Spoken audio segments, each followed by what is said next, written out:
Ada yang mengeraskan. Sami Allahu liman hamidah. Ada enggak yang seperti itu? Kayaknya di sini enggak pernah dengar saya. Ya?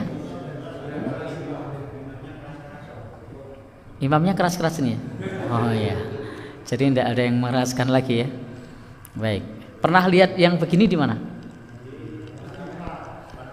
Istiqlal. Ada lagi? Masjidil Haram. Ada lagi?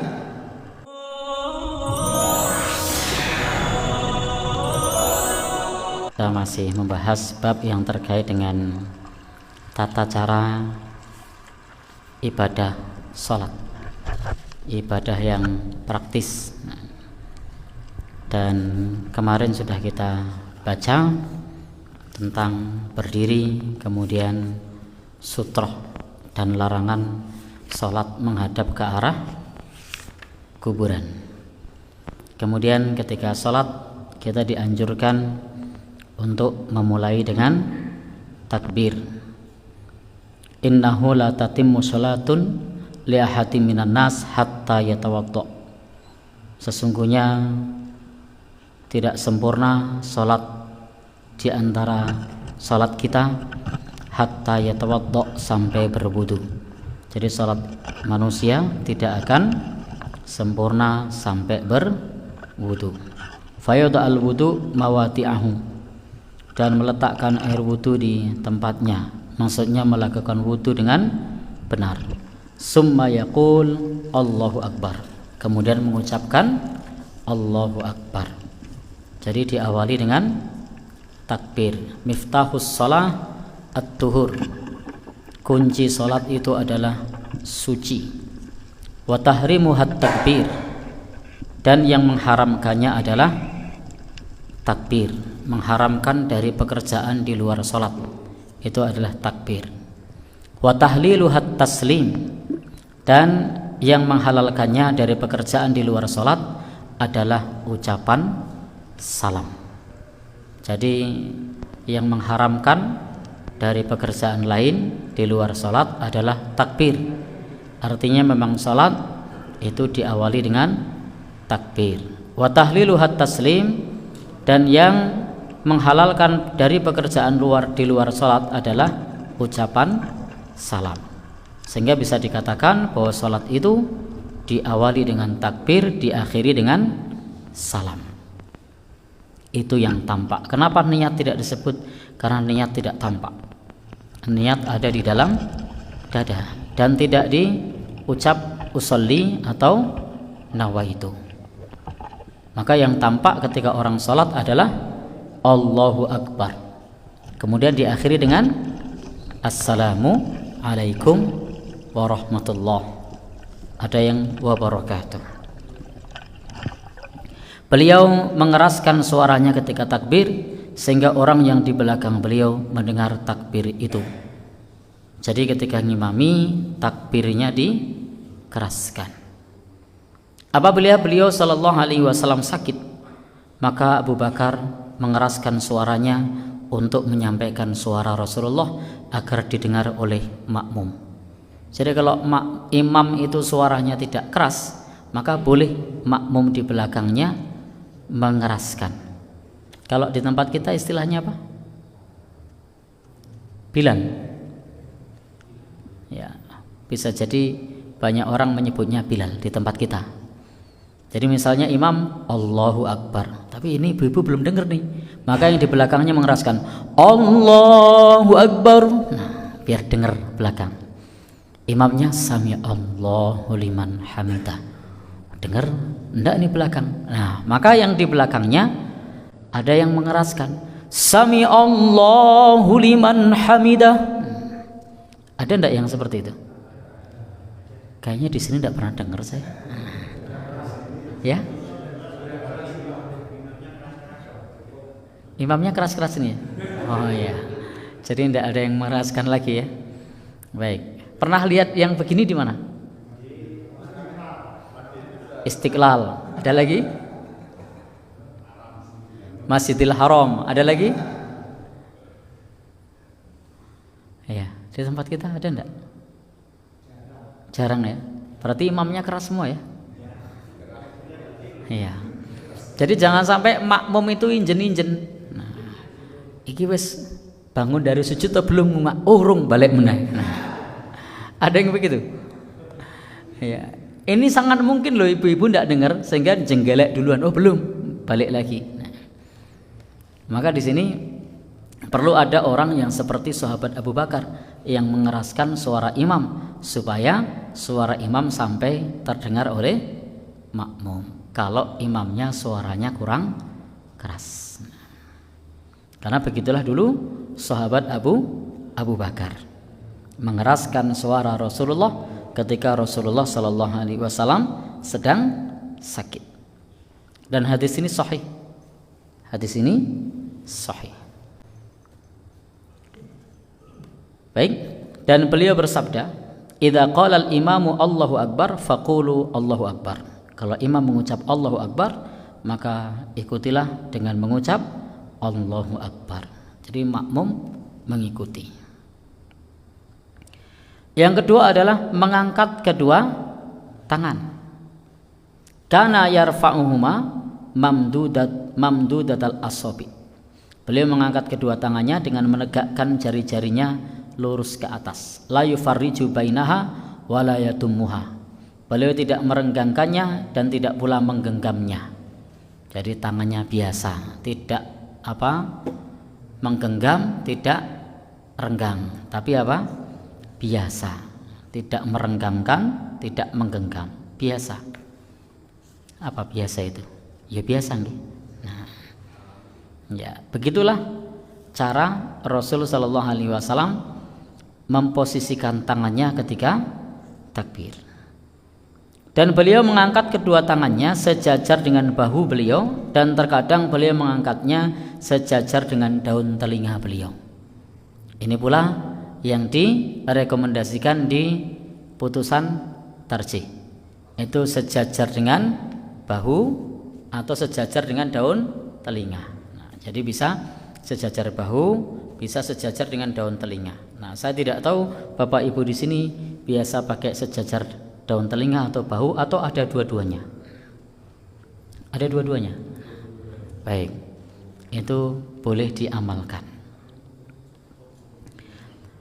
Kemudian beliau meletakkan tangan kanan di atas tangan kiri atau bersedekap dan perintah melakukannya.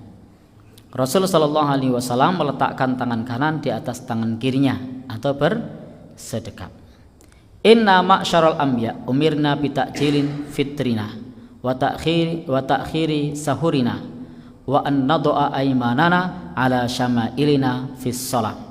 Sesungguhnya para nabi itu diperintahkan untuk menyegerakan berbuka, bitakjili fitrina, diperintahkan menyegerakan berbuka, wa ta'khiri sahurina, dan diperintahkan untuk mengakhirkan sahur, wa an nad'a, dan untuk meletakkan aimanana ala syama'ilina, meletakkan tangan kanan di atas tangan kiri. Jadi tangan kanannya di luar, tangan kirinya di dalam.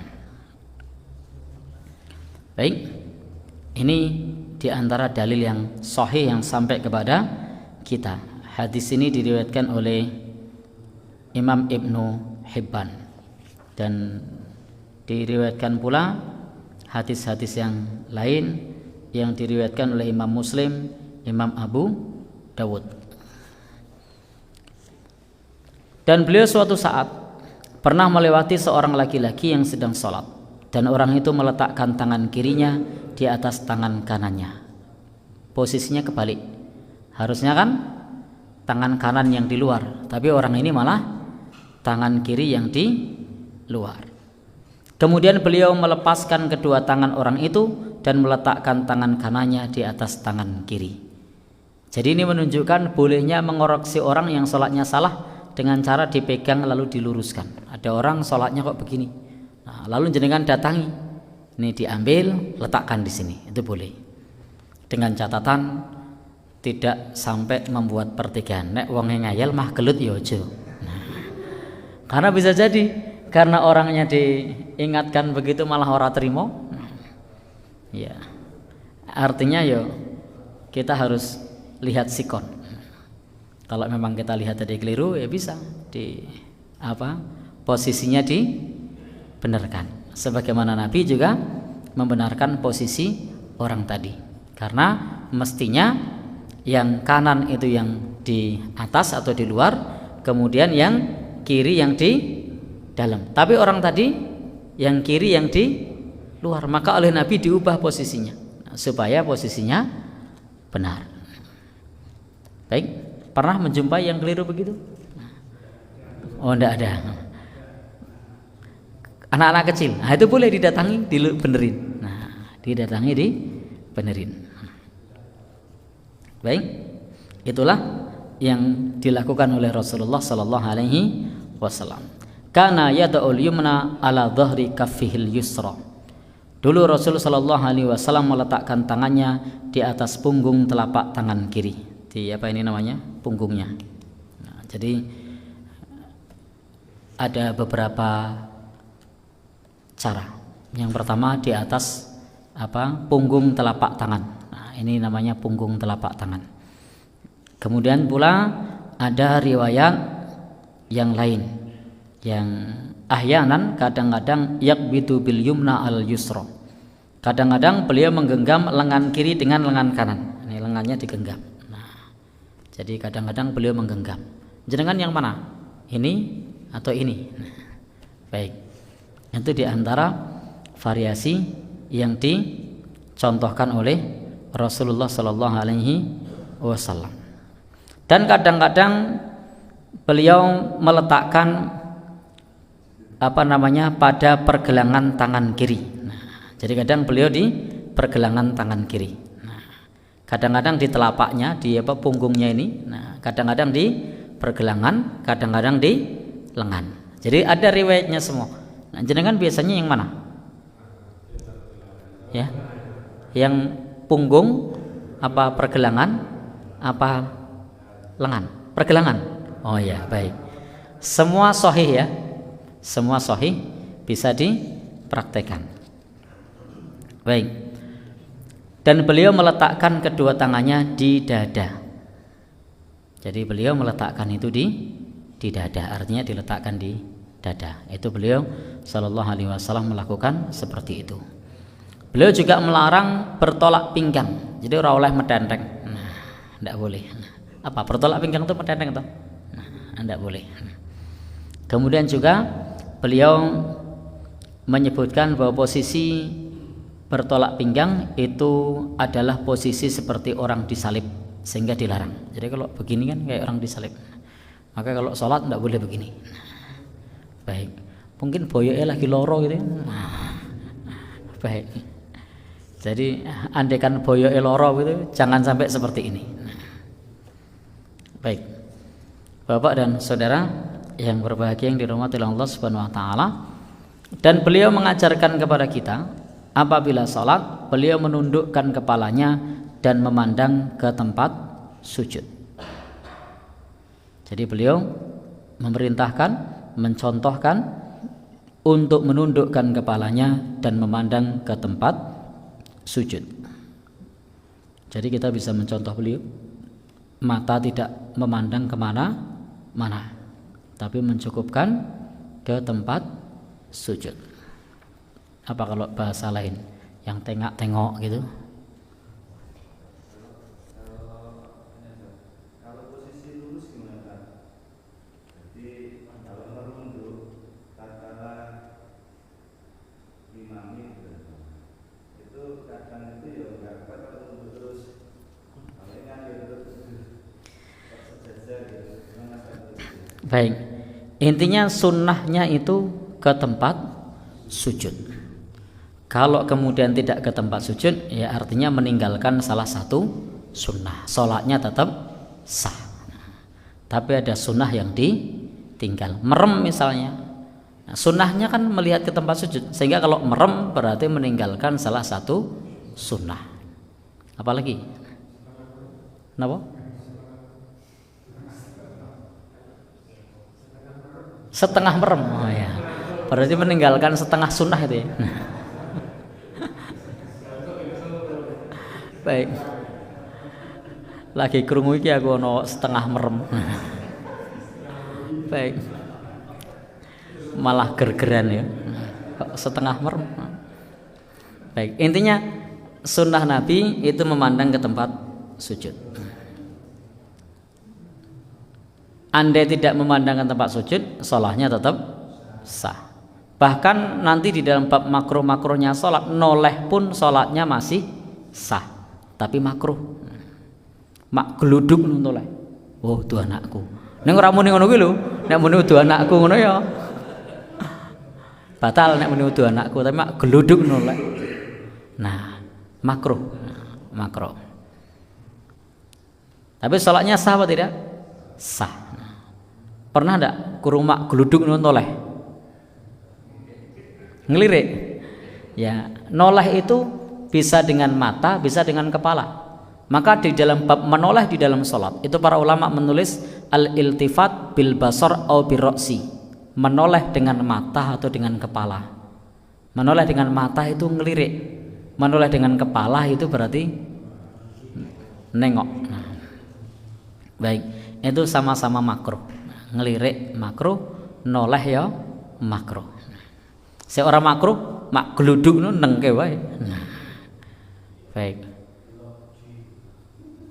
Pripun? Oh gitu. Ternyata ulo gede gitu ya. Nah. Ya. Saya pernah di satu malam pada saat sedang sholat, karena posisi lampu tidak kita nyalakan. Apa yang terjadi?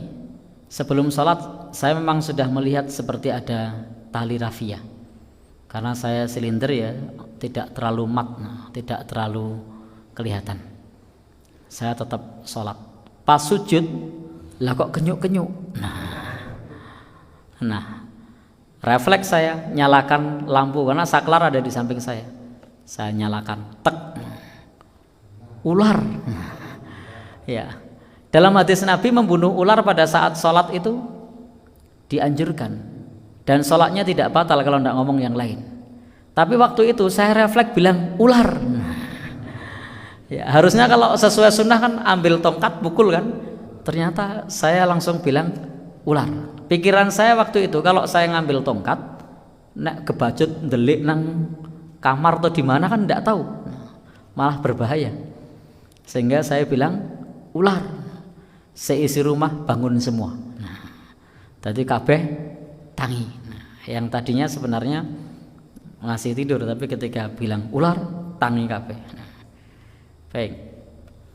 Itu memang pada saat sholat dianjurkan untuk ya, waktu itu saya batal. Jadi waktu itu saya batal.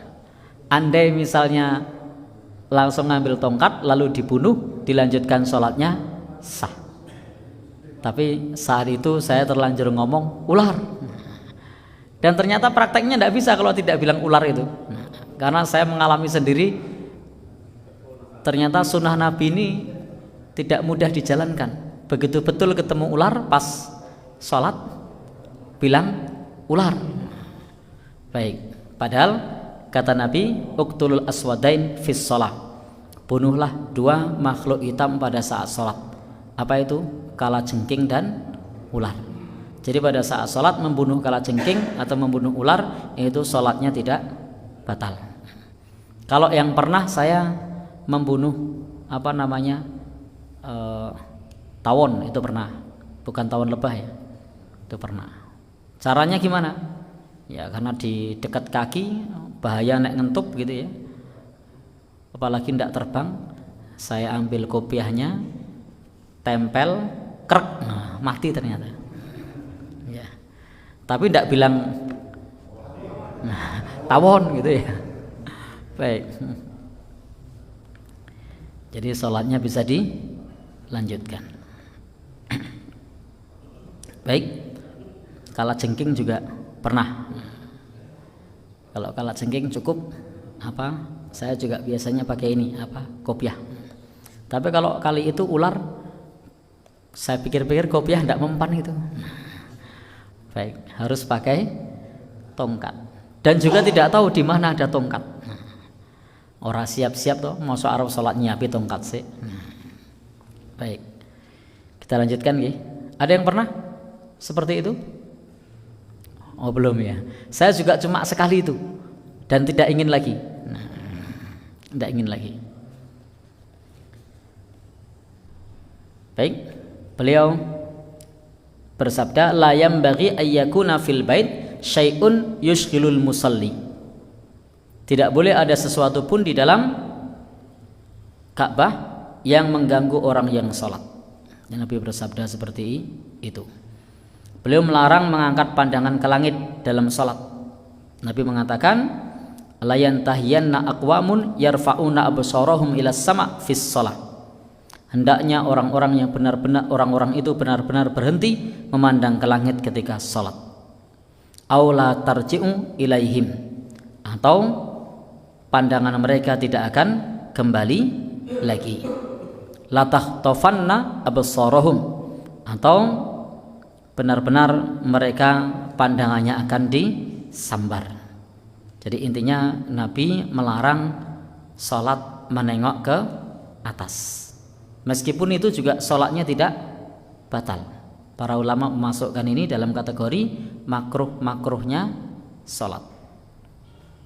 Wa idza shallaitum fala taltafitu.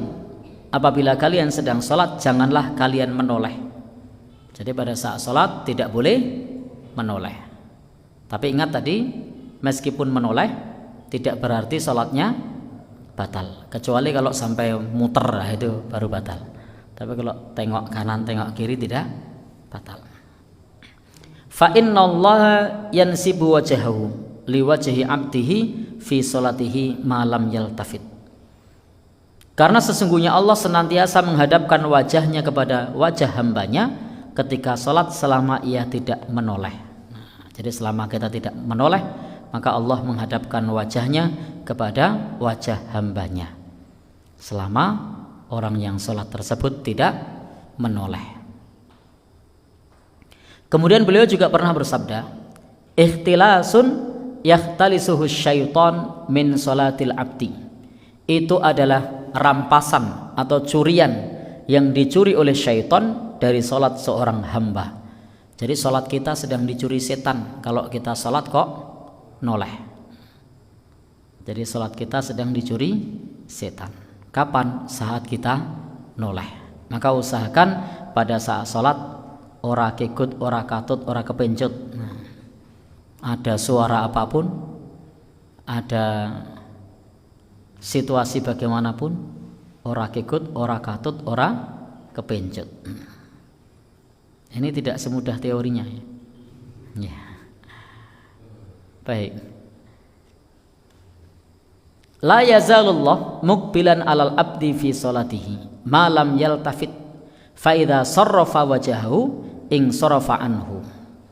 Rasul bersabda, la yazalullah, Allah senantiasa muqbilan alal abdi fi wajhihi, menghadapkan kepada hambanya fi salatihi, di dalam salatnya. Jadi Allah senantiasa menghadap kepada hambanya ketika hamba itu sedang salat. Malam yaltafit, selama hamba tersebut tidak menoleh. Fa idza sarrafa wajhahu, apabila ia memalingkan wajahnya, ing sarafa anhu, maka Allah pun memalingkan wajahnya, Allah pun memalingkan darinya. Jadi di sini anjuran bagi kita pada saat sholat, pandangannya ke arah tempat sujud, tidak tolah-toleh, tidak tengok.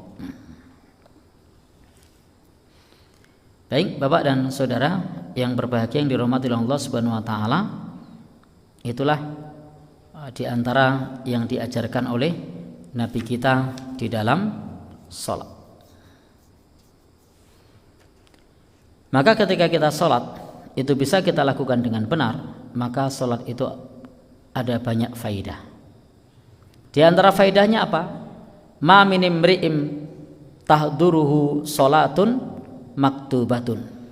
Tidaklah seorang mendapati waktu sholat wajib, fayuhsinu wudu'aha, lalu kemudian memperbagus wudunya, wa khusyu'aha, dan khusyuknya, wa ruku'aha dan rukuknya, illa kanat kaffaratal lima qablaha minad dunub, melainkan salat tersebut penebus dosa-dosa sebelumnya. Jadi salat itu penebus dosa-dosa sebelumnya. Malam yu'ti kabirah, selama tidak melakukan dosa besar. Karena dosa besar itu dosanya tidak bisa ditebus dengan salat. Tapi dosa besar itu dosanya harus ditebus dengan taubat. Meninggalkan salat itu dosa besar. Meninggalkan salat itu dosa besar. Bagaimana caranya supaya bisa ditebus? Taubat. Baik, Bapak dan Saudara, inilah hadis-hadis Rasul sallallahu alaihi wasallam yang menjelaskan kepada kita tentang salat. Bahwa salat bisa menjadi penebus dosa selama tidak melakukan dosa besar. Baik, Bapak dan Saudara yang berbahagia yang dirahmati oleh Allah Subhanahu wa taala, maka Nabi mengajarkan kepada kita pada saat salat hendaknya kita berusaha memposisikan dan mengkondisikan supaya salatnya bisa khusyuk. Di antaranya beliau menghindari salat dengan baju yang bergambar.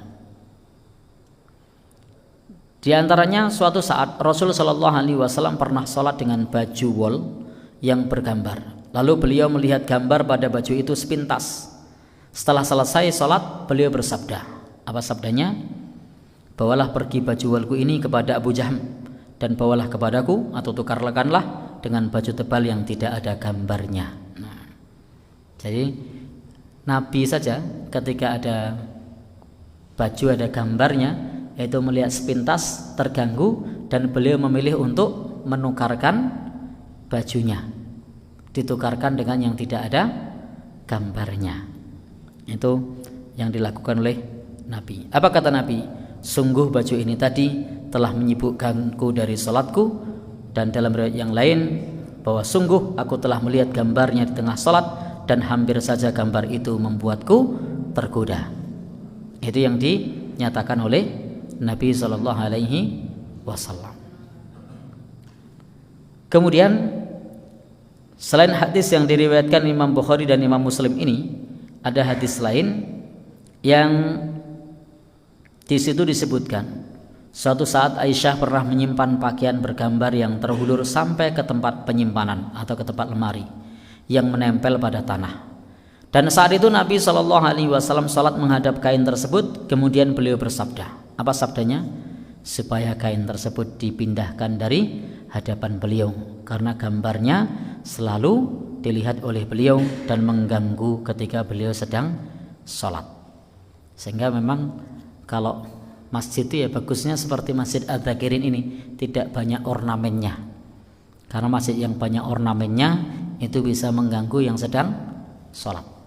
Alhamdulillah di sini tidak banyak ornamennya. Ya. Pripun? Ya. Ganggu tidak kira-kira? Iya. Karena mengganggu ya tidak usah. Maka bersyukurlah masjid kita tidak banyak ornamennya.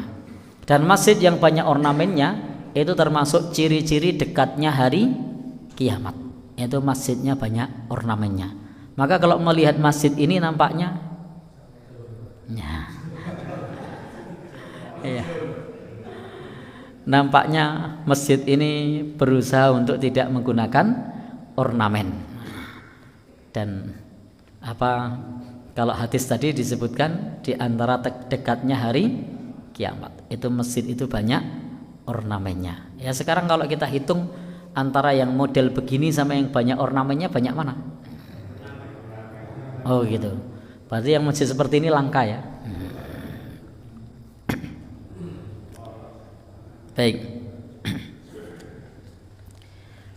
Kemudian apa lagi? Beliau menganjurkan supaya sholatnya itu khusyuk, la sholata bi hadratit ta'am. Jangan sholat bersama dengan hadirnya makanan. Jadi kalau makanan sudah siap, jangan sholat, makan dulu. Karena kalau sholat nanti sholatnya tidak khusyuk. Maka perintahnya adalah makan dulu. Kalau makanan sudah siap. Kalau belum siap ya sholat dulu. Ya.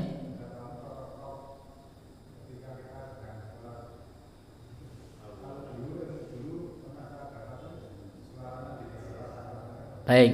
Ketika ada tamu lalu kemudian ada yang ketuk-ketuk, Assalamualaikum. Nah, baik. Ini pernah menimpa Nabi. Pernah menimpa Nabi. Saat itu beliau sedang salat. Dan saat itu sahabat Ali masuk. Dakhaltu ala Nabi wa huwa yusalli. Aku masuk di rumah Nabi dan beliau sedang salat. Maka apa yang dilakukan oleh sahabat Ali? Beliau mengucapkan salam. Kemudian wa huwa yatanah-nahli. Rasul berdehem kepadaku. Jadi Rasul berdehem sebagai isyarat jawaban salam. Itu artinya boleh pada saat sholat itu memberi isyarat. Nah diantaranya kalau tadi kan ketika Rasul sholat itu masih kelihatan karena dindingnya tidak full, jadi masih kelihatan. Sehingga begitu dehem, oh lagi sholat kelihatan. Nah kalau di rumah jenengan kan dindingnya tertutup full. Ya, kalau dehem malah dehem kok ora dibuka. Gimana? Maka bisa dikeraskan takbirnya, dikeraskan bacaan sholat tersebut. Allahu Akbar, supaya yang bertamu tadi mendengar kalau sedang sholat. Maka isyarat semacam itu boleh, sebagaimana Rasul tadi memberi isyarat dengan berdehem. Jadi di dalam sholat itu bisa berkomunikasi dengan isyarat. Contohnya tadi berdehem, kadang Rasul dengan melambaikan tangan. Bisa pula ketika kita di rumah, kalau melambaikan tangan jelas ora ketok, berdehem jelas malah dikerong opo kayak dehem gitu, maka bisa mengeraskan bacaan. Sami Allahu liman hamidah. Kedengaran, oh lagi sholat. Boleh, silakan nanti dikeraskan. Kalau lagi sholat kemudian ada yang bertamu, lagi sholat duha misalnya ada yang bertamu, atau lagi sholat sunnah ada yang bertamu, atau ibu-ibu lagi sholat wajib tiba-tiba ada sik dodol jamu langganane, boleh jamu nih jamu. Maka kalau tidak dikasih isyarat ngomong wae toh, jamu nih boleh. Baik, maka dikasih isyarat. Sami Allahu liman hamidah. Baik, ben krungu. Bakul jamune kira-kira lo sudah dengar gimana? Ya, dia bisa jadi meninggalkan tempat itu dan kembali lagi nanti, atau bisa jadi menunggu. Baik, itu bisa kita lakukan. Kemudian doa-doa istiftah atau doa iftitah. Jadi pada saat kita sholat, kita dianjurkan membaca doa iftitah. Dan ada macam-macam doa iftitah. Ada macam-macam doa iftitah. Dan doa iftitah yang Bapak Ibu hafal itu ada berapa? 2 atau berapa? Ya? Hafal berapa doa iftitah? 1. Ya, di buku ini ada 12. Ya. Ada 12 doa, macam doa iftitah. Boleh milih salah satu karena semuanya sahih. Lah nek apale ming siji ya bodon wae siji kuwi. Nah, apalnya cuma 1 kok. Ya. Tapi kalau apal semua boleh ganti-ganti. Jadi ada macam-macam doa iftitah yang diajarkan oleh Nabi kita sallallahu alaihi wasallam. Ada yang panjang, ada yang pendek. Boleh pakai yang panjang, boleh pula pakai yang pendek. Dan memang yang biasa kita hafalkan dalam doa iftitah itu doa yang pendek-pendek.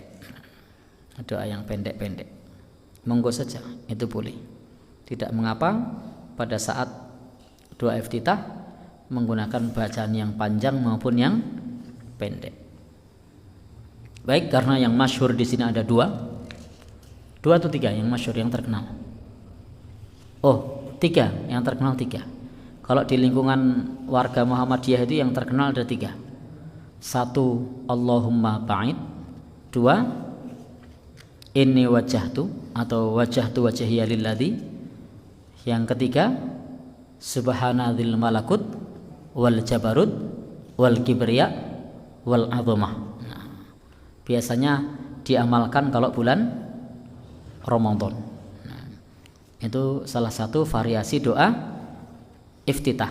Doa iftitah yang tadi termasuk doa iftitah yang pendek. Doa iftitah yang tadi termasuk doa yang pendek. Dzul malakut wal jabarut wal kibriya wal azamah. Baik. Sudah hafal ini? Oh, belum?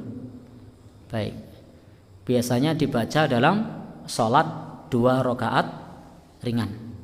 Jadi jangan sampai rakaatnya ringan tapi bacaannya panjang, tidak jadi ringan nanti.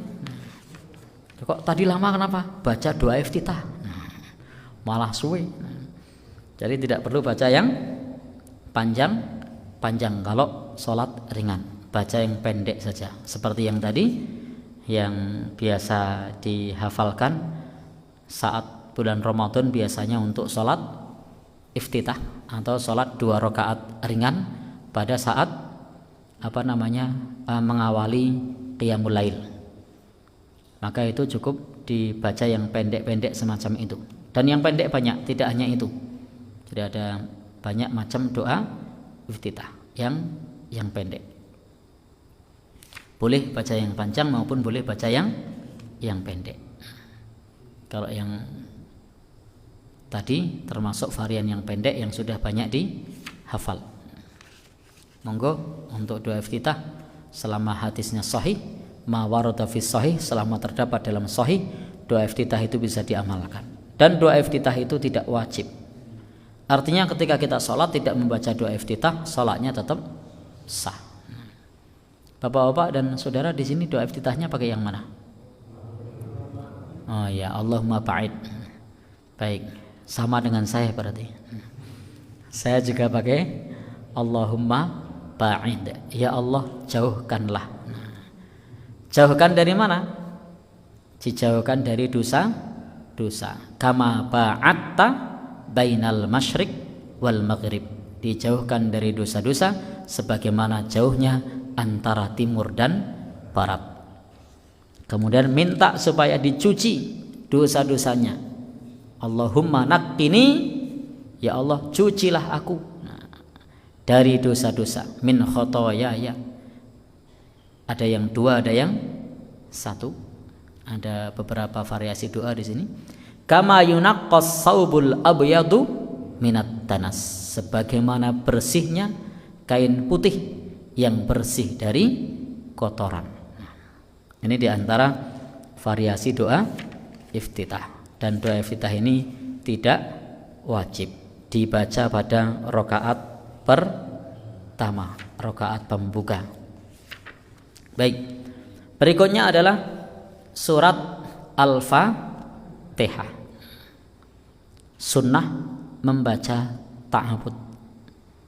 Bagaimana kalau tidak baca ta'awudz? Sah. Jadi baca ta'awudz, a'udzubillahi minasyaitonir rajim. Dan ada banyak variasi bacaan ta'awudz. Jadi ada banyak variasi bacaan ta'awudz.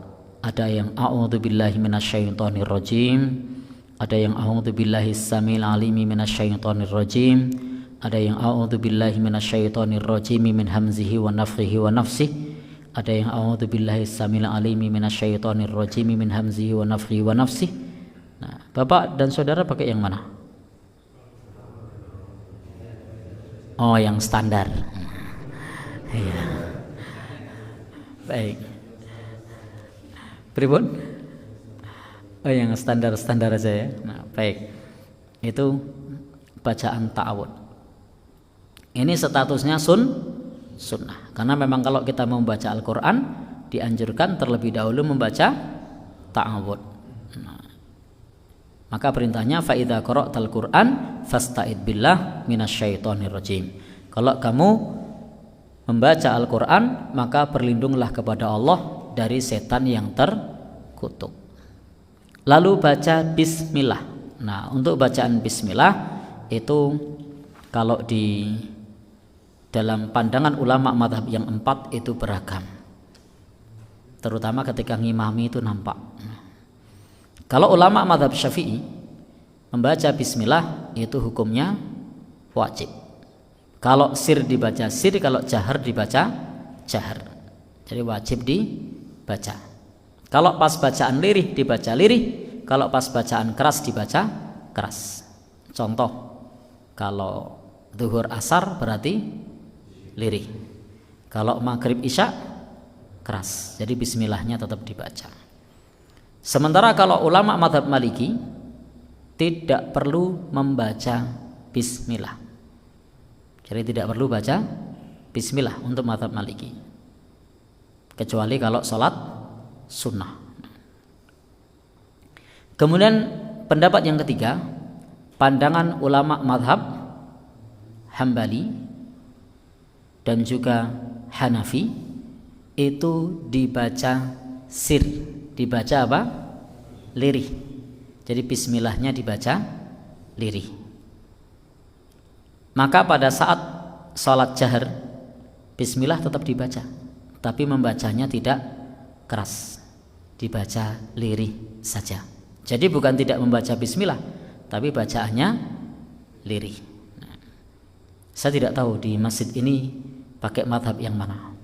Kalau Muhammadiyah, di Himpunan Putusan Tarjih Muhammadiyah jilid 3 itu sudah mengambil keputusan bahwasanya saat sholat itu bacaan bismillah boleh sir, boleh jahar. Jadi kalau Muhammadiyah itu boleh sir, boleh jahar. Sehingga silahkan saja bacaan bismillahnya mau disirkan, mau dijaharkan. Nah, itu kalau keputusan di Himpunan Putusan Tarjih Muhammadiyah. Yang sir itu sahih, yang jahar juga sahih. Itu kalau menurut Himpunan Putusan Tarjih. Baik, tetapi para ulama mazhab yang 4 tadi pendapatnya seperti itu. Ulama mazhab Hanafi, mazhab Hambali lebih cenderung kepada pandangan sir atau lirih saat membaca bismillah. Sementara ulama mazhab Maliki itu tidak membaca bismillah. Sementara ulama mazhab Syafi'i itu mengeraskan bacaan bismillah. Masjid ini sir, tapi saya pernah dengar ada yang keras, ya. Oh, tergantung imamnya. Baik, tergantung imamnya. Intinya di situ ada ranah ikhtilaf, ranah perbedaan pendapat para ulama. Dan kalau di Muhammadiyah memilih bisa disirkan, bisa dijaharkan. Jadi mau sir boleh, mau jahar boleh, mau lirih boleh, mau keras boleh. Baik. Lalu kemudian membaca ayat-ayat berikutnya, yakni membaca surat Al-Fatihah.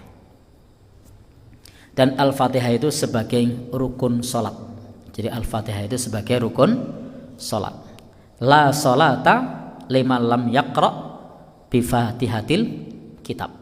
Tidak ada sholat bagi orang yang tidak membaca surat Al-Fatihah. Jadi kalau tidak membaca Al-Fatihah, maka sholatnya tidak sah.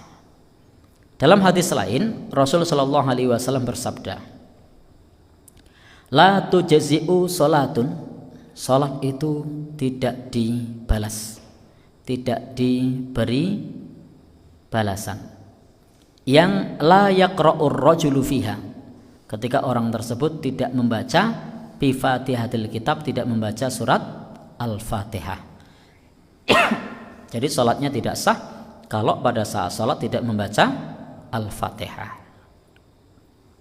Bahkan suatu kali beliau Shallallahu Alaihi Wasallam juga pernah bersabda, man sholla sholatan, barang siapa yang melaksanakan sholat, lam yaqra fiha bi Fatihatil kitab, lalu tidak membaca padanya surat Al-Fatihah. Apa kata Nabi? Fahiya khidajun, hiya khidajun, hiya khidajun ghairu tamamin. Beliau ulang 3 kali. Fahiya khidajun, hiya khidajun, hiya khidajun ghairu tamamin. Jadi beliau ulang berapa? 3 kali. Maka salatnya kurang, salatnya kurang, salatnya kurang, tidak sempurna. Jadi Nabi menyebut salatnya kurang, salatnya kurang, salatnya kurang, tidak sempurna ketika tidak membaca Al-Fatihah. Maka usahakan pada saat sholat jangan sampai Al-Fatihah ini kelewat, karena dia adalah rukun sholat yang tidak boleh ditinggalkan. Dan pada saat sholat itu ketika kita membaca Al-Fatihah, maka itu dijawab oleh Allah Subhanahu wa ta'ala. Ketika kita membaca Alhamdulillahirabbil alamin, Allah menjawab hamidani abdi. Ketika kita membaca Ar-Rahmanir Rahim, Allah menjawab asna alayya abdi. Ketika kita mengucap Maliki Yaumiddin, Allah menjawab majjadani abdi. Artinya setiap kita baca Al-Fatihah, maka di situ dijawab oleh Allah Subhanahu wa ta'ala. Sampai selesai dijawab. Iyyaka na'budu wa iyyaka nasta'in. Apa jawabannya? Fahadhihi baini wa baina abdi. Ini antara diriku dan antara diriku dengan hambaku. Maka kemudian wali abdi ma sa'ala, dan untuk hambaku apa yang dia minta. Maka kemudian kita membaca ihdinas siratal mustaqim siratal ladzina an'amta alaihim ghairil maghdubi alaihim waladdallin. Maka Allah menjawab fahaula li abdi wa li abdi ma sa'ala.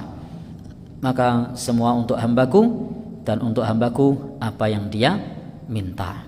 Demikian kutipan tata cara salat. Insyaallah besok kita lanjut dengan beberapa variasi di dalam cara ini, di dalam cara kita menjalankan salat. Demikian, tidak ada pertanyaan? Yang mana dulu ini? Oh ya, monggo.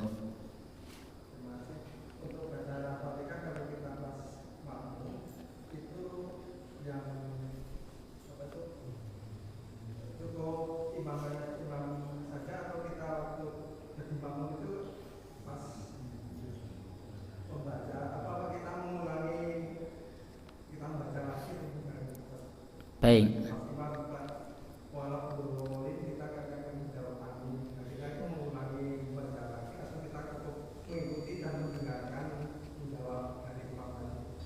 Baik, ini bagian dari ranah perbedaan pendapat para ulama. Maka dalam hal ini, kalau di kalangan ulama mazhab Syafi'i, maka dianjurkan untuk membaca Al-Fatihah selepas imam selesai Al-Fatihah. Biasanya ditandai dengan imamnya diam. Nah, saat imam diam itulah makmum membaca Al-Fatihah. Tetapi ulama madhab yang lain, seperti pandangan ulama madhab Hanafi, ulama madhab Maliki, itu para jamaah cukup mendengarkan, mengikuti apa yang dibaca oleh imam. Dalilnya apa? Wa idza quri'al Qur'an fastami'u lahu wa ansitu la'allakum turhamun. Apabila dibacakan Al-Qur'an, maka perhatikanlah, dengarkanlah agar mendapat rahmat. Jadi memang di sini para ulama terbagi menjadi 2 pendapat. Pendapat yang pertama, wajib membaca setelah imam selesai. Ini biasanya imamnya diam sejenak setelah membaca Al-Fatihah, memberi kesempatan makmum untuk membaca. Yang kedua, cukup bagi makmum itu mendengarkan.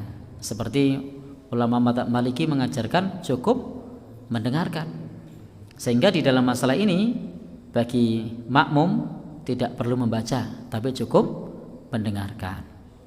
Maka bagi kita dengarkan saja kalau imam membaca agar kita mendapat rahmat. Ini biasanya ditandai setelah imamnya mengucap waladdallin amin, imamnya langsung baca surat. Nah, berarti itu bukan atau tidak ada jeda, tidak ada jeda. Itu artinya makmum cukup mendengarkan. Nah, maka monggo, ini perbedaan pandangan para ulama. Kalau saya memilih mendengarkan, cukup mengikuti imam, tidak perlu kemudian membaca lagi setelah imam selesai. Tetapi dalam hal ini, dalam masalah fikih itu terbuka ruang bagi perbedaan pandangan. Kalau saya pribadi memilih mendengarkan berdasarkan kepada ayat wa idza quri'al Qur'an fastami'u lahu wa ansitu la'allakum turhamun. Apabila dibacakan Al-Qur'an, perhatikanlah, dengarkanlah agar mendapat rahmat. Apalagi kalau di masjid ini yang saya perhatikan, setelah amin begitu imamnya langsung baca. Itu artinya ya, tidak ada jeda bagi makmum untuk membaca Al-Fatihah. Nah, ada enggak imamnya di sini yang ngasih jeda? Ya? Ada ya? Nah, ya. Baik. Saya kalau makmum di Masjid Agung Gamping, qadarullah, saya kalau pagi itu hari Kamis pagi itu pengajian di Masjid Agung Gamping, itu imamnya selalu setelah amin begitu diamnya agak lama. Nah, itu kalau baca Al-Fatihah rampung imamnya masih diam itu. Nah, karena memang agak lama. Nah, baik. Nah, kalau di sini kan tidak. Begitu amin ya sudah, baca surat berikutnya. Begitu nggih. Ini memang ranah perbedaan pendapat para ulama. Tidak perlu diperdebatkan, tidak perlu padu, tidak perlu engkel-engkelan. Pilihlah pendapat yang Anda yakini. Kalau saya pribadi merekomendasikan mendengarkan. Tetapi kalau jenengan punya pendapat yang lain, itu sah. Begitu nggih.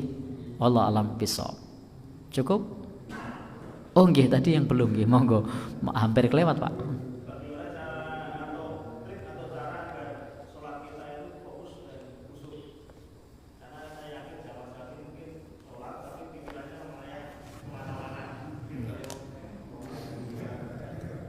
Baik, ini ada pertanyaan tip sholat khusyuk. Memang rasanya saya pribadi pun bukan orang yang tepat untuk menjawab pertanyaan ini. Karena yang menjawab pertanyaan ini mestinya yang sudah bisa khusyuk. Jadi kesimpulannya, saya bukan orang yang tepat untuk menjawab pertanyaan ini karena saya juga bukan orang yang khusyuk. Nanti kalau saya kasih teori, teori gitu. Nah, baik. Jadi saya juga bukan orang yang khusyuk. Tapi intinya berusaha untuk menghadirkan hati. Biasa untuk menghadirkan hati, tenang, hayati maknanya, merasa diawasi oleh Allah, yakin besok akan berjumpa kepada Allah. Dan sekali lagi, saya tidak sedang menjawab pertanyaan jenengan karena memang saya juga belum bisa. Nanti silahkan ditanyakan kepada yang sudah bisa khusyuk. Begitu nggih? Wallahu a'lam bishawab. Monggo. Katanya dengan bacaan ta'awudz itu misalnya kita menjadi imam atau sholat sunnah, itu dibaca cukup di rakaat pertama atau boleh di rakaat kedua? Baik, itu juga perkara mukhtalaf, perkara yang diperselisihkan oleh para ulama. Sehingga karena ini mukhtalaf, maka di sini longgar. Longgarnya bagaimana? Silahkan mau mengamalkan rakaat pertama atau di setiap rakaat. Kalau saya pribadi memilih hanya di rakaat pertama. Selanjutnya tidak lagi membaca ta'awudz. Tetapi ini adalah ranah yang diperselisihkan di kalangan para ulama. Jadi sah-sah saja kalau misalnya mau membaca di setiap rakaat. Allah a'lam bishawab. Cukup nggih? Baik. Subhanakallahumma wa bihamdika asyhadu an la ilaha illa anta astaghfiruka wa atubu ilaik. Assalamualaikum warahmatullahi wabarakatuh.